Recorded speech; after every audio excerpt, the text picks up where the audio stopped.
least in terms of we're not quite yet fighting cannibals on the road and having that kind of version of scorched earth is not everywhere all the time. And so cat meat is not on the menu. cat meat is not on the menu quite yet. But I think I was interested in just thinking, I guess in some way about when you take something that is so large, I know the philosopher Timothy Morton called climate change a hyper object. I mean, it's so big that we can't even get a sense of it. I just thought, well, how to scale that at a human level, and how to think about it in a way. I noticed that I myself could think about it intellectually, but I couldn't feel it. So I was interested in just what it would be like to put that into a smaller world of someone that isn't already kind of sure where they stand in that scale. And when I read your most recent two books, which have this distinctive fragmented style, I couldn't help wondering about the process of putting it together, the pieces. And I kind of thought of it, wondered if it was like a Jenga puzzle, that if you took one piece out, would the entire structure fall apart? So can you talk a little bit about how you work with these fragments, and am I right if you did pull out one piece, would the whole thing topple? I mean, that's certainly the hope, that all the pieces are exactly where they should be and that it would fall apart. If not, sometimes when I go to talk to students at universities or MFA programs, there'll eventually be a question where one of them is asking me, I noticed this and I noticed that. Did you do that on purpose? And I have to always say, like, yes, your entire novel should, by the end of it, be on purpose. That's actually what you're doing. So I think, especially when you use a fragmentary form, as I did in my last two novels, I think the danger is for a kind of glibness or randomness. And so for me, it's a quite long process of moving the pieces around and the fragments around, and just sort of, in some ways, letting time be the editor, so that after a certain amount of time, a lot of them kind of lose their radiance and don't seem as interesting to me, and then I'll remove them. But some of them stay and have a kind of magnetic force together, and that's kind of how the story is built out. Maybe I'm the only one who's desperate to know this, but I have a feeling other people are going to be curious about what does it actually look like? Does it look like a storyboard for a film? Are you working on paper? Are you moving pieces around on the floor? I mean, it looks like the most inefficient, silliest way to write a novel. In that everyone that I know, every reasonable writer that I know writes a novel in drafts. I mean, that's how you're supposed to write a novel. If you go and look at any advice about writing a novel, it will tell you to do it that way. For some reason, I have to kind of do a section and get the language the way I want it before I go to another section. I don't always write chronologically, so I'm really bad at sports metaphors, so I feel that this is going to maybe land wrongly, but I have a line at the bottom of my file that I just call the bullpen, and I just put things down there when I don't know what I'm doing with them yet. But first, I try to make the cadence and the sound right. So poets always understand that, but it's a sort of backwards way to write a novel. It just means that you do all of the work in the beginning, and then the revision doesn't take as long. But it also means that it's a little like doing a jigsaw puzzle, and you don't have the cover of the jigsaw puzzle. And so you're like, is it cats? Is it jelly beans? You know, so it takes a while to kind of constellate together. Alexis, can you talk a little bit about what the process looks like for those large-scale works? Give us a sense of the sequence of how you work? Well, it's changed over the decades. It used to be tracing paper and pencils and stuff like that, and big sketchbooks. Right now, it's, as of 20 years ago, it starts with folders and words, and then a diagram with arrows, sort of build it from there, and flip it around, put it in Photoshop almost like a Post-its on a board, and just try to get a feel for it. And then when I get to a point where I can't stand it any longer, and I feel like the ideas that I have been thinking about are sort of in place. I mean, I also want to say that sometimes it's taken 4 years to figure things out, and I've worked with scientists like Manifest Destiny or Oceanus, which is over there on the screen right now. Those are really institutional projects, and I wanted to bring us a type of scientific credibility. I used to believe that if we could educate and be activists, that would change people's minds about their priorities. Little did we know that tribalism would destroy us, but that's a different conversation. So we're going to get to it. I'm working on a project right now for a museum in New York, and I'm talking to the director of collections about what's in their collection, and I want to put it in the painting. And that's interesting to me for these big institutional things that are 24 feet long. And because you have so many creatures in each piece, do you have a list before you start? Like, I know these are... It's like, so I'm working on something that has to do with the Ice Age and before Europeans arrived in the Middle East. And I have a list of, long-tusked elephant and narrow-lipped rhino and all the things that lived there before humans arrived or hung on for a couple thousand years, and then so on and so forth. Okay. So Jenny mentioned earlier that she had gone to see Alexis's work at the Brooklyn Museum when it came out. Can you talk more about, we talked about it when I spoke with you on the phone, can you explain why seeing his work was relevant to what you were working on at the time? My first novel, Last Things, is actually about an ornithologist who decides to homeschool her daughter and teach her about all the things that are going extinct in the world. And so I've been reading, I guess for a few years, I've been reading books like The End of Nature, which was Bill McKibben's first book, and a lot of them talked about what used to be, especially in America, things that are no longer here, the kind of megafauna that we've done away with. And I was interested in that idea. You see it if you look in a kind of diorama or natural history museum. I was already interested in what's it going to look like? Could someone project into the future? So it was great to just see that being done, because I feel like it's just an art form that I've always loved, dioramas and natural history murals.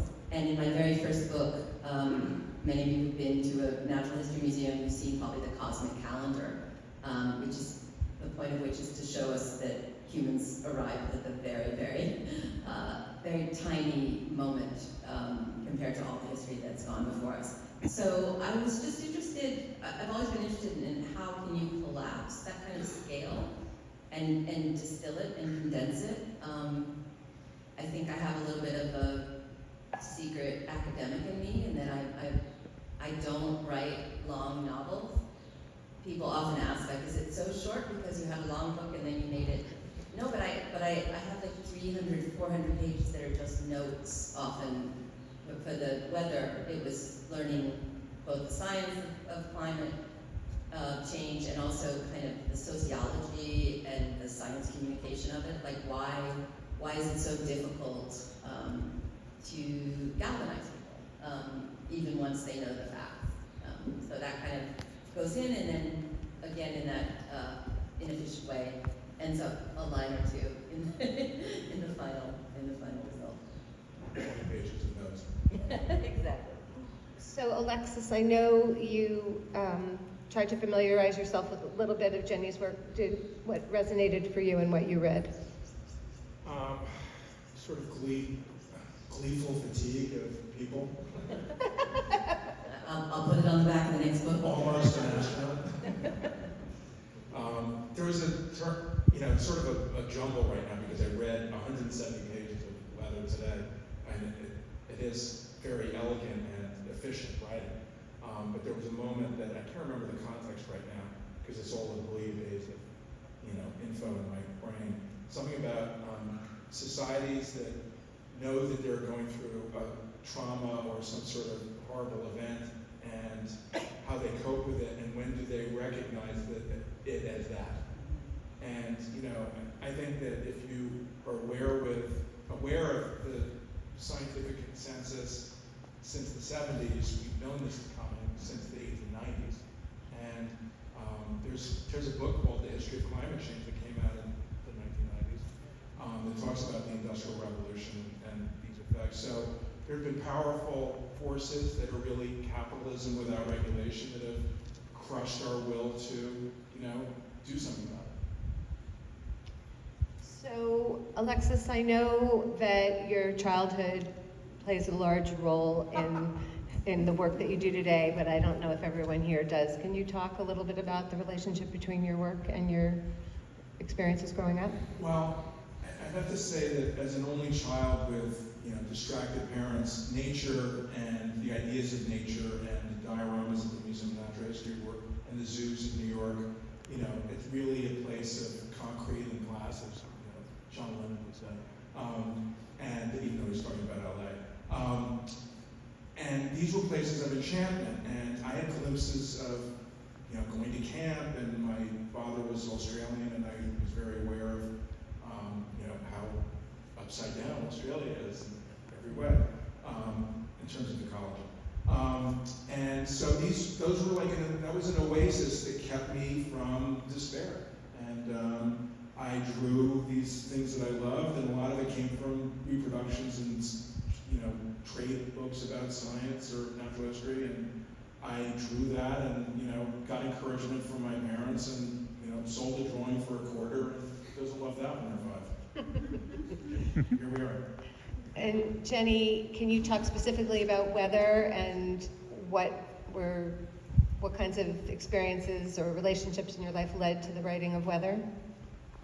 I think the novel in many ways came out of a series of conversations I've been having for 10 or 15 years with my best friend, who is a novelist, Lydia Millett, and also an environmentalist who works for the Center for Biodiversity in Tucson, Arizona, which seeks to, it's usually in the form of lawsuits, but to protect various endangered species. And I just, over the years, she told me so many different things and sort of pointed me to so many different books about what was going on, and it was just something that we talked about.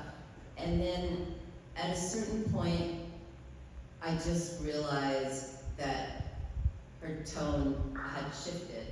And I talked to her husband at the time, and who also worked at the organization. He said, well, after Copenhagen, we all knew there was no way to save what we had imagined saving, and we knew that kind of the game was up. And I remember being a little startled by it, even though I knew that was the case. And at the time, I had a 6-year-old son, and he said, well, Silas might be the last generation to slip through.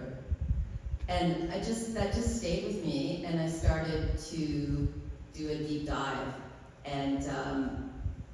And what you find out the minute you really look at the science of it, which I think is much more out in the world now. I know when I first told my agent I was going to write this book, and she was thinking, nightmare. But then that book, Uninhabitable Earth, came out about 2 years later, and she was like, oh, I think people are ready to talk about this. Sort of, yes, as it turned out. But I think that I was just thinking to myself, how is it, I remember kind of coming at it from a strange angle, which I was reading a lot of comparative mythology, and I came across this idea that in all of the different mythology we have from all over the world, there's very few examples of a slow apocalypse. We have lots and lots of myths of what will happen in a sort of sudden disaster. But this idea of what's been called like the slow violence, or what I think is really the kind of intermittent, because there's always a disaster. Sometimes it's one that you know about, sometimes it's on the other side of the world. So I just was wondering how I might move from thinking only about a kind of small world of relationships and think a little bit about what it means to care for your neighbor, your non-human neighbor, etc. But also I found a lot of books about that really earnest in a way that I thought was tedious. And so I also thought, like, is there any way it could be a little bit funny? There's a graveyard in the genre. Or the genre is a graveyard. Yeah, I mean, it's just there would often be books where there would be an environmentalist character, and they would, hold forth on various aspects of the environment. And it was very much like just being seated next to someone at a party who talked at you. And I just felt like, what a novel is capable of. I mean, when you see visual art or you see a movie, there's this scope and there's this, the word epic can actually reasonably be used sometimes, but a novel is often best at kind of just showing what it feels like to live at a certain moment in time. And so that's what I wanted to explore. Listen, movies have been terrible at this. I mean, there's that movie Ted, about Ted Kaczynski, is pretty good, but, every Mark Ruffalo, do-gooder, Matt Damon thing has just been a complete flop because even Scott Burns' extrapolations, which I almost did the campaign for, I was grateful I had nothing to do with it after I saw it, but it was well-intentioned and had resources. That was a show that Apple TV produced a couple of years ago about climate change affecting a different part of the world and a different demographic every 15 years, extrapolating out from the moment. And there were 8 episodes, and the likes of Meryl Streep et al. Were involved, and there were a couple of decent episodes, but mostly it was incredibly earnest to a point where I couldn't even watch it. Even if you're interested, you can't watch it. I'm like this sitting duck for this stuff, and I was like, get me out of here. Once Meryl Streep as the whale started talking. So we're going to return to what you alluded to earlier about how can fiction or art overcome obstacles to progress in ways that science can't. And another way of looking at it is, what's more powerful, the truth or the imagined? Definitely going to give this to Alexis. All right. Guys, don't turn the ball over. Listen, truth doesn't mean a damn thing in this culture anymore. It's about storytelling. And, after I did Manifest Destiny, I went around, let's say, Hollywood, trying to pitch an idea about climate change. Like, I pitched it as like, does anyone remember the movie The China Syndrome? 1979? That did James Fonda. Right. That did to the nuclear energy industry what I wanted to do to climate change. It's a great story. It's about, bigger than us, all this stuff. Went to Ridley Scott. I went to Nickelodeon. I went all over. No one could have given a goddamn and wasn't interested. And even working with me on developing this in any way, they just looked at me like I was crazy and said, don't hit your head on the way out. And that was 2010-ish? 2005. And so what I'm saying is those are our only hope, those types of stories. And there isn't a market for them, so people think, and it needs to be great. I mean, Did you sell your book yet? Actually, no. I think my father reads a lot of mysteries and thrillers, and once somehow the mystery that he had gotten turned out to have, and I put this in whether it turned out to have kind of a postmodern twist where the detective discovered that he himself was the killer through a series of complicated conclusions. And I think there's a little bit of a problem with the story of the climate crisis, because the part where it's like, oh wait, look in the mirror. I'm the villain, you're the villain, we're all the villain. It's a very hard narrative, I think, and I think that if you look at a movie like Michael Clayton, which I think is a really successful version of that kind of paranoia movie, it still is able to place this conspiracy to defraud, to whatever. It's on a particular group of Person people. too, yeah. Yeah. And so it's personalized, right? It's personalized. And so I think one of the things that at least I was attempting with Weather was to think about the idea of complicity. Think about the idea of that. Because we've also been sold quite a bill of goods by the fossil fuel industry. You know, they're the ones that came up with the idea of the carbon footprint. And I think we've taken a many-year detour into deciding if we're doing enough, if we have the right kind of... That it's our fault. Yes, and I mean, you know, they were very successful at that, and for a long time. And of course, that's really not, because it's much better than people actually coming together and thinking about what they might do in tandem. And so I do think that this storytelling is, I wouldn't say that we do it any better than science, but science by its nature has to have a precision to its language. And yet, at least to me as a writer, the language is full of these incredibly frustrating terms. If you know anything about climate change, positive reinforcement loop, not a good thing, but it sounds like a good thing. It sounds like it might be lovely. Even when people talk about how, oh, even if we stop right now, the changes are baked in. Sounds sort of lovely, sort of delicious. And in fact, it means something quite apocalyptic. So I think what science communicators are trying to do often is figure out, there's a really great book that came out many years ago. It was called Don't Even Think About It, Why We Won't Talk About Climate Change. And it was this British author, and he was talking about how when you try to talk about these things, you have to use different words for different groups. So if you talk to a Christian group, you have to say stewardship. If you talk to hunters, you have to say conservation. And all these different things where you try to show where people are. But I'm in agreement with Alexis that we entered such a sort of post-truth world that I think those problems of science communication, which seemed very big 10 years ago, I think that's not even what we're dealing with anymore.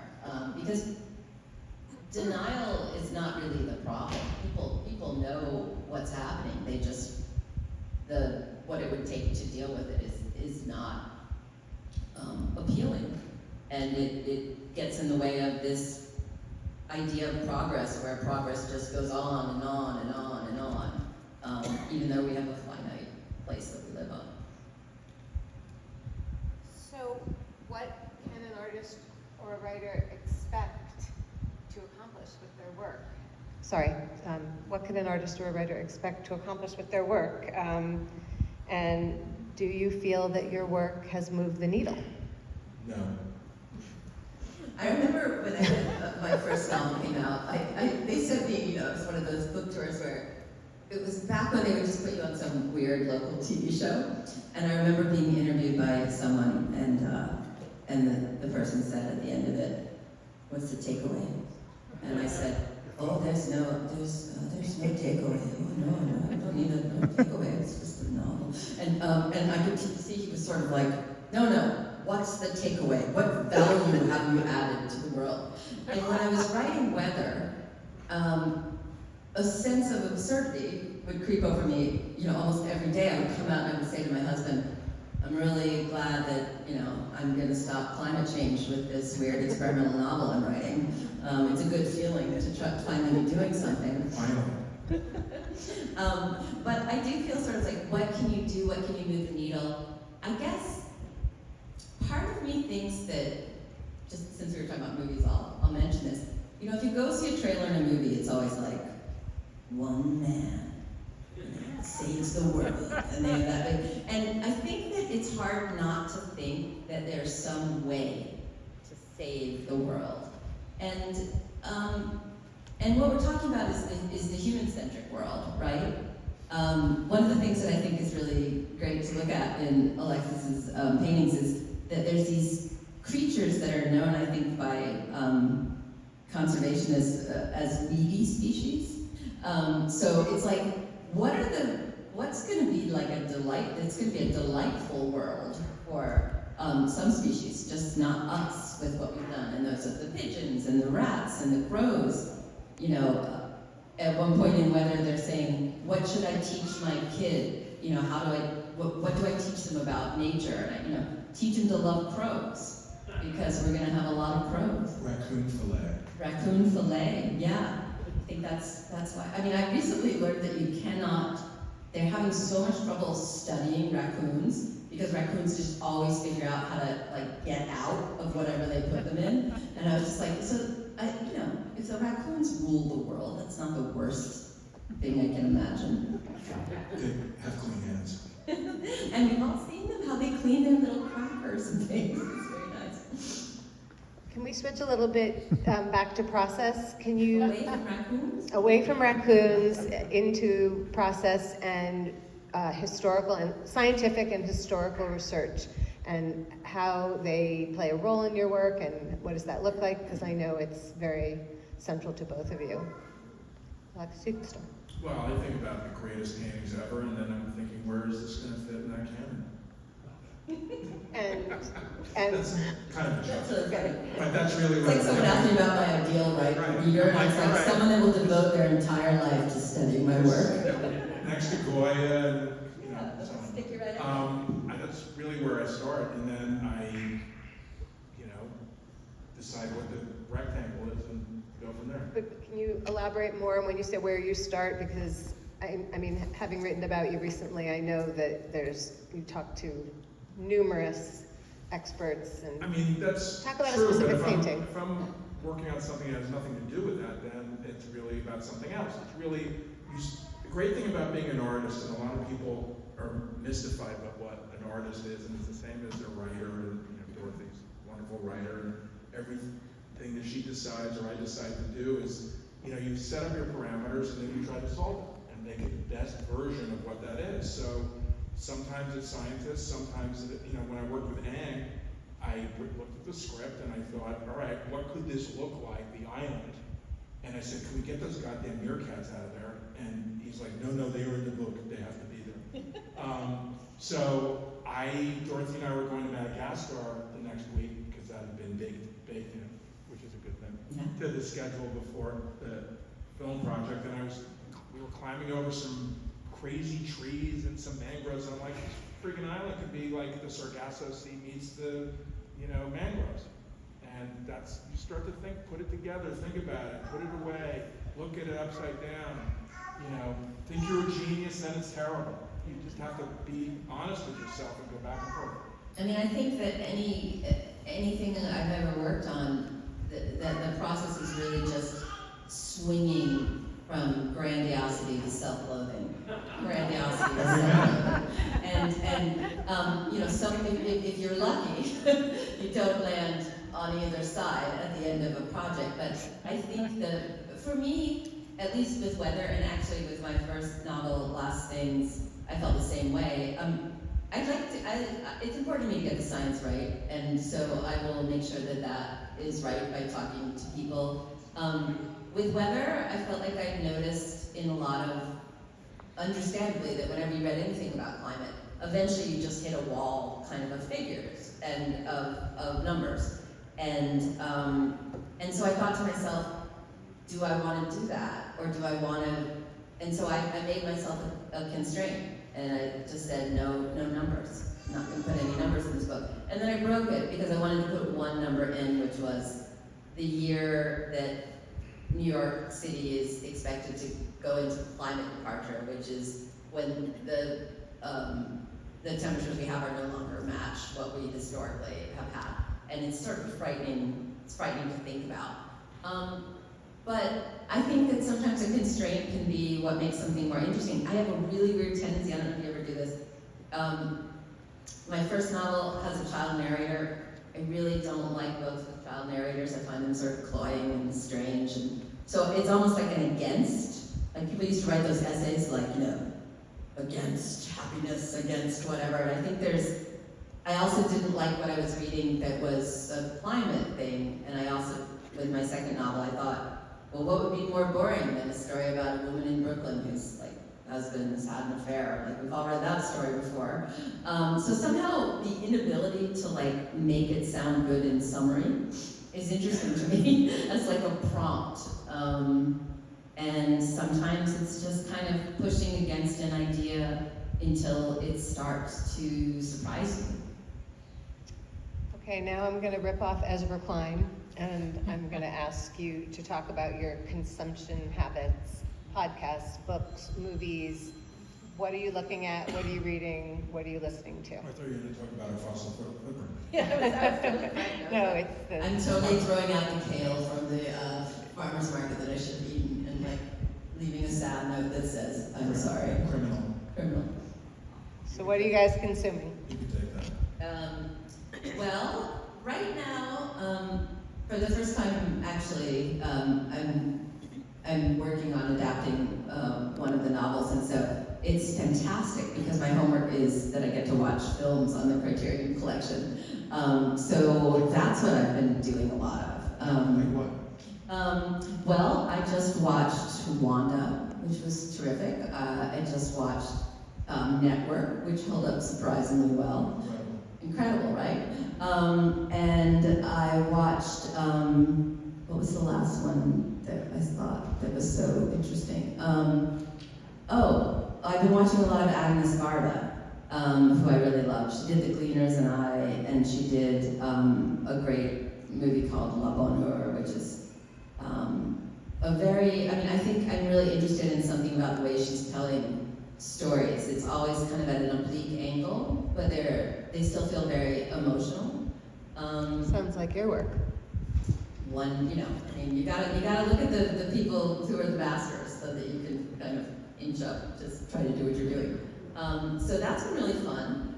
And then I am rejoicing in having a break from reading student papers. I recently helped a friend of mine who doesn't teach. She was teaching at the Bread Loaf Environmental Conference. And so she went through her stories and she read them to me and she said, well, what would you say? And I just was basically trying to show how you would say something nicely.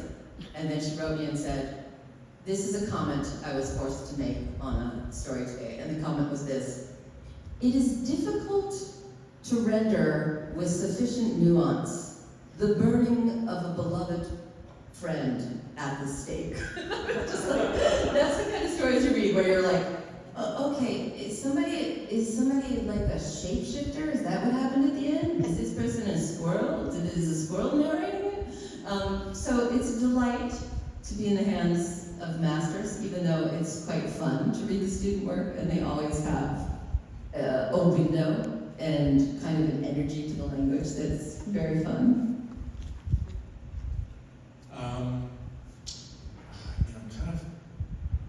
Dorothy and we just abandoned Severance. So did I I. feel a lot better about it. I'm watching Murderbot on my own. My husband also watched that one. Freaking-tastic. Yeah, he was like, Murderbot. Mark Dion suggested The Boys about 3 years ago, and I'm dying for the next season, which is really, imagine if superheroes were real, but it's Trump and his family are superheroes. It's horrifying. Is that, It's on Amazon. And then, I'm a film fanatic, so I can't even remember what I'm watching. But we started watching the Studio, which we hated the first 10 minutes about a month ago, and then were admonished and humiliated into watching the first episode, and I thought it was hilarious. And Dorothy had her questions about it, but she's going on for the ride. All right. I would love for anybody who has a question to just raise your hand, and I'll call on you like a good Any teacher. tough or embarrassing questions, please? ask him anything. I was going to say Virginia. Next to John. So I'm struck by the concept of an author and an artist, because when you talk about your process, there are similarities. The output is obviously very different. But as an observer, it strikes me that one of the big differences, if you're an author, is an editor who kind of takes what you've done, if I understand the process, and pokes and challenges and says, really? Or have you thought about And I think that doesn't exist for an art. There's not a shaper at the end that makes it more likely to be palatable to Well, that's certainly people who true. pay for it. So I'm just curious, why do you think that difference exists? And am I right that that's a very big difference between the two? There's a third-party polisher involved. Well, being an artist is like being a hero, and being just kidding. You're just a lowly servant. I think that there's a tradition of a person alone in a room that makes something, and you have one object, and it's take it or leave it. And with a writer, these are words. You're working in a system of you have an editor, you have an agent, and you have a publisher, and there are steps of that are like a cow going into the becoming a steak, so to speak. So that's my observation.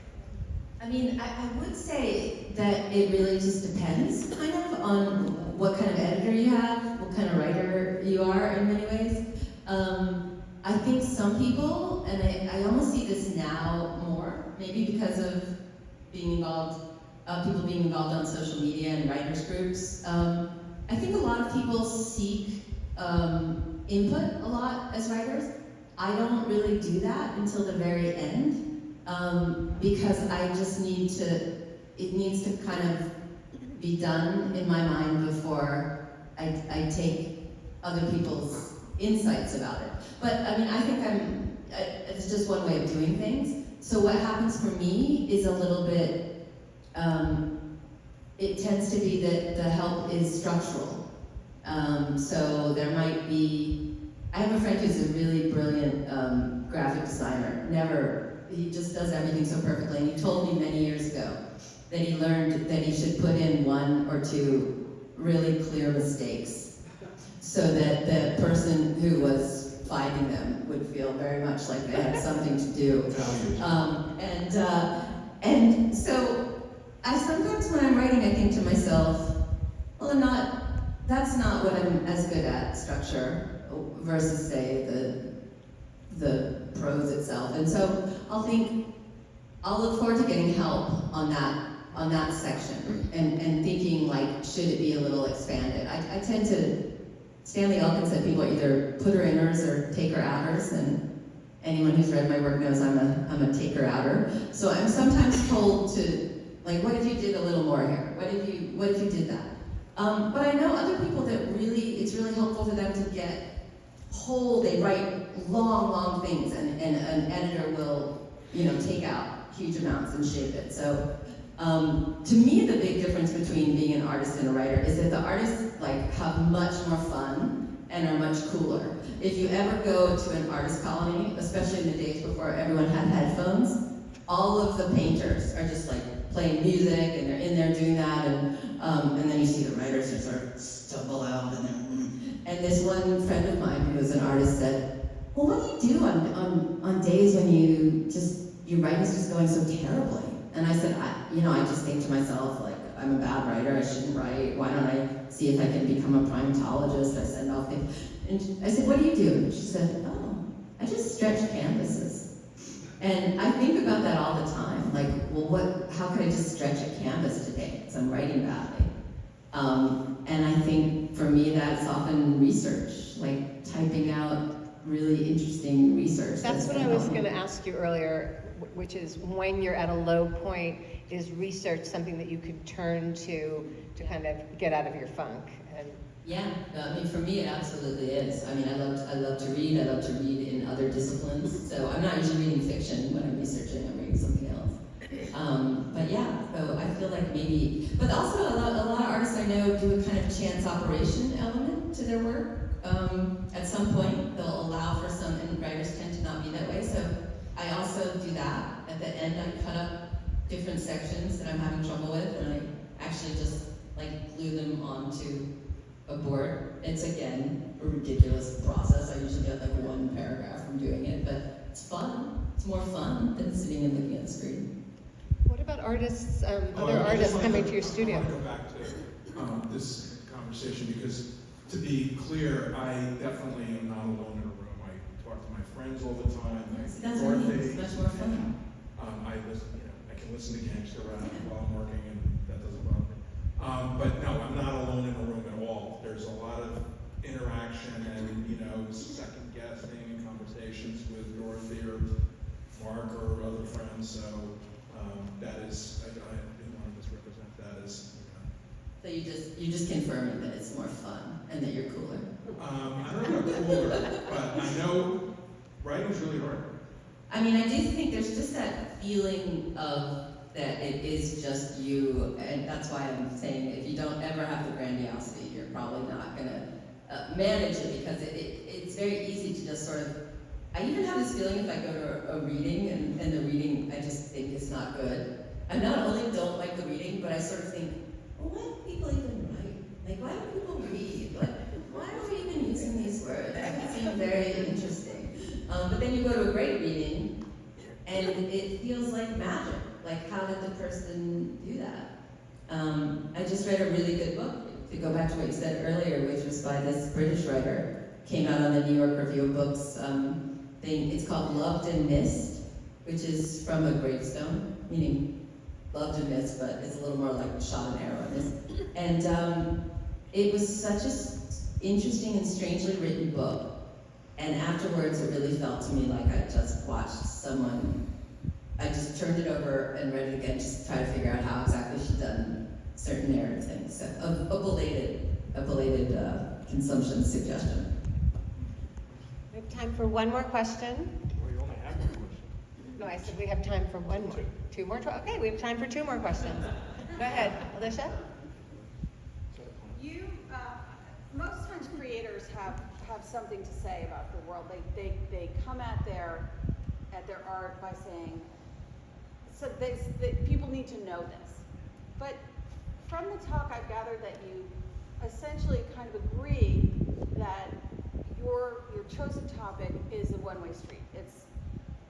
There doesn't seem to be a lot of hope there. So my question for you is, what is the point of continuing to do the art? Is it prescriptive? Is it cautionary? Is it just documenting the time? Can you address that a little bit? Well, first of all, I love making my work, so if I had all the money in the world, I'd do it anyway. And I love what I make my work about because I'm fascinated by it, and that's how I cope-ish. It gets me out of bed, and then I also make a living from it. So those are very motivational things, to say the least. And you're wrong, Claude. I found a way to check those boxes, and in terms of hope, I mean, I don't know what that means. Sometimes I look in the mirror and wonder where the cancer's hiding. So that's just, we all have these dramas that are playing out invisibly in our own bodies, whether we know it or not. And, that's happening on every level on this planet. And you better fucking enjoy it while you're here, or else. So. I mean, I think anytime I do a conversation that involves like the climate crisis or environmental stuff, the question of hope comes up, and what hope do you have, and how do you kind of remain hopeful? And I think that maybe it just feels a little bit like too narrow a word for what I think we need in this moment. I mean, I think we need something closer to like courage and perseverance. There's a version of hope that is very tough-minded, that I think doesn't necessarily assume one particular outcome. Camus had a version of it that he talks about in the play, which he called active fatalism, which is sort of going forward, trying to do good with the information you know, but also realizing that you don't know how it will turn out. And I think that we all want something that will reassure us. But I think that it's important to kind of live in the mystery of what's happening here. One of the things that I think is I just find again and again, and to me it is very helpful, is that we don't have enough humility about how the world, I mean, very few people who are not epidemiologists call the pandemic. Australia, which we think of as a drought-stricken country, is right now having this ephemeral lake that is appearing in the desert that all these water birds and amazing things are going to. That was like in CNN today. I feel like there's a way in which, if we can step back a little bit from trying to be sure about the outcome, that then we can live in this moment with what is wondrous about it and find whatever it is that we would like to kind of plant ourselves in to do. So for me, that is ultimately very hopeful. I came out of Weather much more hopeful than I went in, and I think it's partly because I saw all the things that people were doing in all sorts of ways around the world that were really thoughtful and really making a difference. Yeah, to pick up on that point, in climate fiction, which is a term that's neither genre really yet, or maybe it describes the subject matter, a certain segment of the work being done within that category really looks at hope. So you have these authors who are typically describing solutions. They're typically centuries ahead, because it's hard to really imagine from being here to getting there. But I think that's really an interesting place for telling stories, where we are and how we get to where we want to be. And it hasn't been particularly effectively covered. There have been some writers who have done that. And I think from a literary point of view, your work, Weather, is a great example of that, of how to think about this issue while you're still living your own life. And it's sort of, maybe the biggest problem is, if we're writing about climate change, we're forgetting to write about being human. So, anyway. Yeah, I mean, I think that I just think we're all, everyone who's interested in this, and I think most of us are, because it affects all of us, everyone kind of has to figure out what it is that they think they need to do. And I'm sure that it would be much better for the world if I were a conservation biologist, or if I was somebody working on new energy sources, but I don't have the skills to do that. So sort of with what I have, just kind of opening, people talk about this stuff a lot more than I would say that one thing has been a success in terms of what's happened in the last few years, that there's much more, the visual artists were way ahead, the non-fiction writers were way ahead, but there's more talk now in the worlds of fiction and poetry about like how to make a story out of it and how to craft it on a human scale.